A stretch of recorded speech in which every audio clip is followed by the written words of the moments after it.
graça e a paz. Em nosso curso básico de vida cristã, estamos no livro 8, Epístolas Paulinas 2, Cartas aos Coríntios, capítulo 6, a ressurreição do crente. No capítulo 5, a relação entre amor, profecia e línguas, recomendamos a leitura de 1 Coríntios, capítulo 13 e 14, e foi tratado os seguintes assuntos. No tópico 1, o amor e o exercício dos dons. Quais as três áreas em que devemos manifestar o amor, conforme 1 Coríntios, capítulo 13, do versículo 1 ao 13. Tópico 2, a profecia e as línguas estranhas. Qual a diferença entre o dom de profecia com o dom de línguas sem interpretação?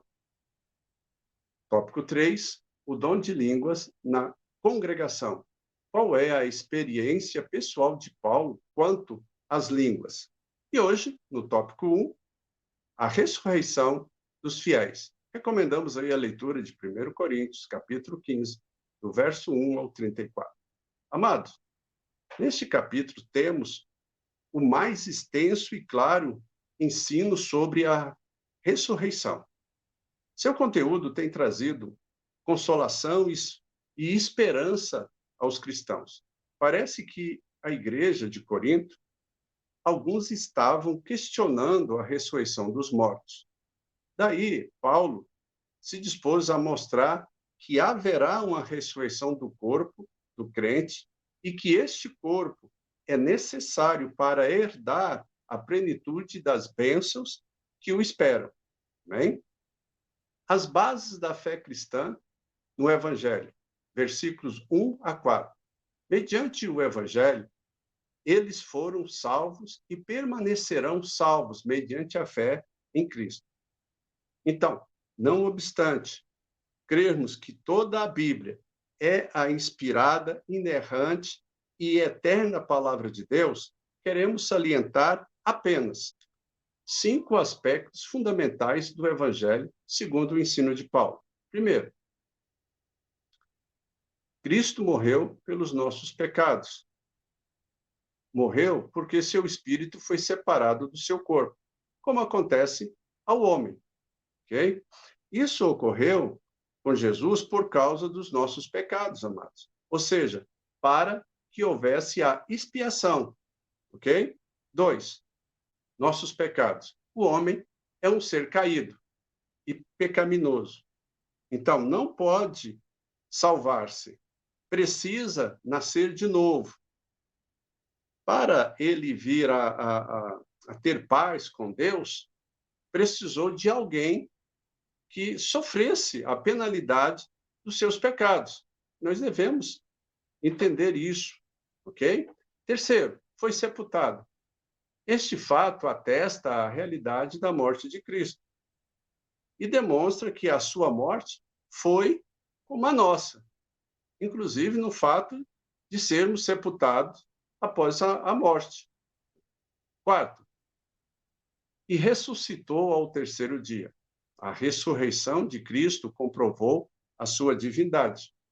Em Romanos, no capítulo 1, verso 4, diz: foi designado Filho de Deus com poder, segundo o Espírito de santidade, pela ressurreição dos mortos. 5. Segundo as Escrituras, significa que a fidedignidade da Bíblia é essencial ao Evangelho. Amados, entenda, o Evangelho requer do pecador que este creia em Cristo para ser salvo. Assim, ninguém pode ser salvo sem aceitar aquilo que a Bíblia ensina acerca de Jesus Cristo, a sua divindade, a sua morte expiatória e a sua ressurreição. Amém? A ressurreição, uma crença básica da igreja primitiva. Em Romanos, no capítulo 10, versículo 9, diz: se com a tua boca confessares Jesus como Senhor e em teu coração creres que Deus o ressuscitou dentre os mortos, serás salvo. Amém? Entenda, logo vemos que duas coisas são necessárias para a salvação. Primeiro, confessar que Jesus Cristo é o Filho de Deus e Senhor. Segundo, crer em Cristo como Salvador. E Paulo fala de crermos no coração que Deus o ressuscitou, né?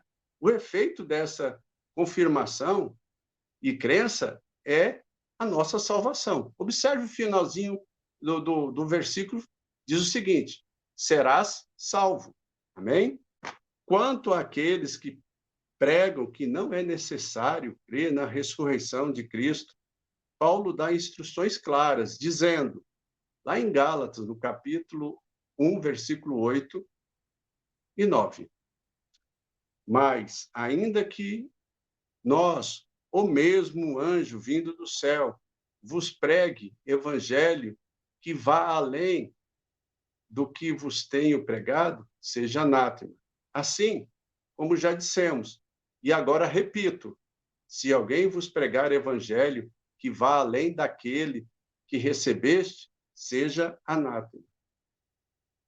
Então, logo a ressurreição era o ponto máximo, era de máxima importância para Paulo.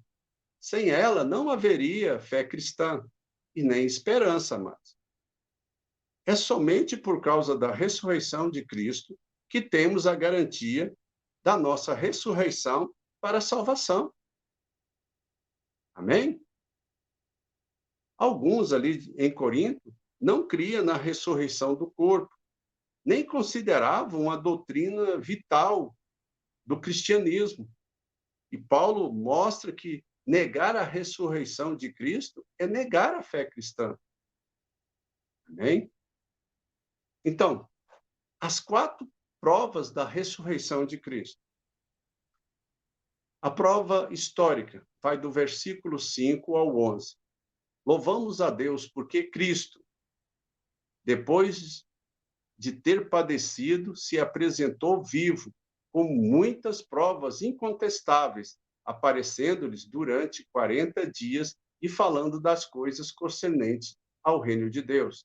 Isso está em Atos, no capítulo 1, versículo 3, amados.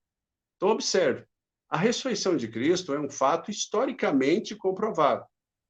Foram muitos que o viram. Primeiramente, foi visto por Maria, depois pelos 12.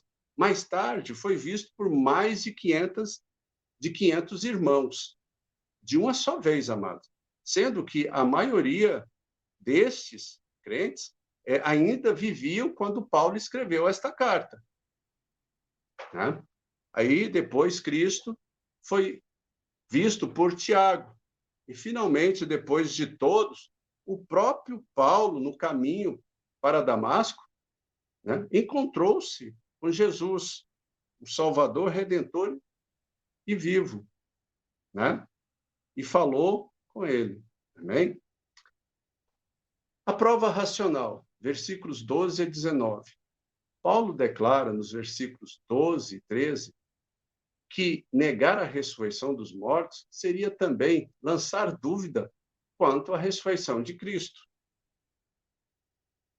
Então, seria, amados, assim como se estivesse desacreditando a pregação apostólica, refutando os apóstolos como falsas testemunhas. No versículo 15 você vê isso. É evidente que aqueles que não têm fé, nem esperança em Cristo, estão em uma situação miserável. Vivem e morrem sem Deus e sem esperança neste mundo.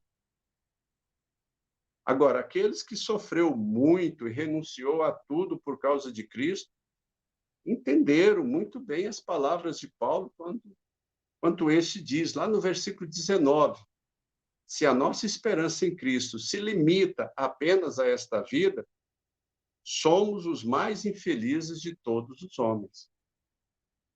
A prova doutrinária, versículos 20 ao 28. Paulo aqui contrasta Cristo com Adão, a fim de tornar clara a relação indissolúvel que há entre Cristo e os seus. Ou seja, Paulo diz que, assim como os homens que estão ligados a Adão devem morrer, aqueles que estão ligados com Cristo serão ressuscitados dentre os mortos. Por Adão entrou a morte, veio a morte. Por Cristo veio a vida. Amém?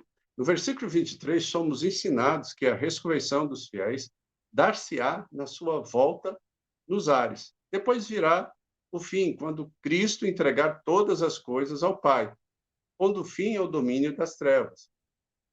Até a vinda de Cristo, o príncipe das trevas, com seu domínio e poderes malignos, permanecerão ativos aqui na Terra. No fim, porém, veremos a derrota final e completa de todos estes inimigos. O reino de Cristo dominará triunfantemente para todos sempre. Amém? No versículo 26 diz: o último inimigo a ser destruído é a morte. No versículo 26. A morte retém agora os corpos dos crentes até a vinda de Cristo. No outro sentido, a morte ainda reina sobre nós. Quando os corpos dos fiéis ressuscitarem para a vida eterna, a própria morte já não existirá. Amém? E para nós encerrarmos essa aula de hoje, a prova prática vai do versículo 29 ao 34. Paulo fundamenta os seus ensinos sobre a ressurreição, citando exemplos. Um entre os pagãos, eles, e um entre os cristãos, nós. Paulo nos informa que até alguns descrentes acreditavam numa ressurreição do corpo, demonstrando esta crença na prática do batismo em favor dos mortos. Entenda, amado, apesar de não acreditar e não aceitar esta prática herética, Paulo a usa como argumento, esclarecendo que esta crença é tão natural que até alguns descrentes a aceitam. Né? Em segundo lugar, Paulo fala sobre os crentes, nós, que muitos estavam prontos para serem martirizados por amor de Cristo, demonstrando assim a sua fé na ressurreição dos mortos. Paulo acrescenta ainda ali no versículo 34 que aqueles que negam a ressurreição não têm ideia de quem é Deus. Amados, é vergonhoso alguém dizer que é crente e confessa que Cristo não ressuscitou dentre os mortos e que nós também não ressuscitaremos. É falta de quê? De conhecimento, de aprofundamento na palavra de Deus. Né? Então, por isso que nós temos que buscar conhecer para poder crescer. Amém? Então, na próxima aula, no tópico 2, o corpo ressurreto. Recomendamos a leitura de 1 Coríntios, no capítulo 15, do versículo 35 ao 58. E vamos responder as seguintes questões. Como os crentes ressuscitarão e que corpo terão? O que a segunda vinda de Cristo significará para os cristãos que estiverem vivos, bem como os que estiverem mortos? Tá bem, amados? Então, observe. As cartas aos Coríntios nos levam a nos aprofundarmos mais na palavra e tentarmos entender o nosso ponto de ação diante da vontade do Senhor. Nós precisamos divulgar esse evangelho. Nós precisamos pregar o evangelho. Nós precisamos estudar esse evangelho para que possamos crescer em conhecimento e graça. Amém? Se você gostou, deixa ali o seu like. Se você tem dúvida, vá ali nos comentários. Escreva ali sua dúvida, né? Para que nós possamos estar tirando e vamos divulgar esse evangelho, amados. Amém? Que Deus abençoe a todos e até a próxima aula.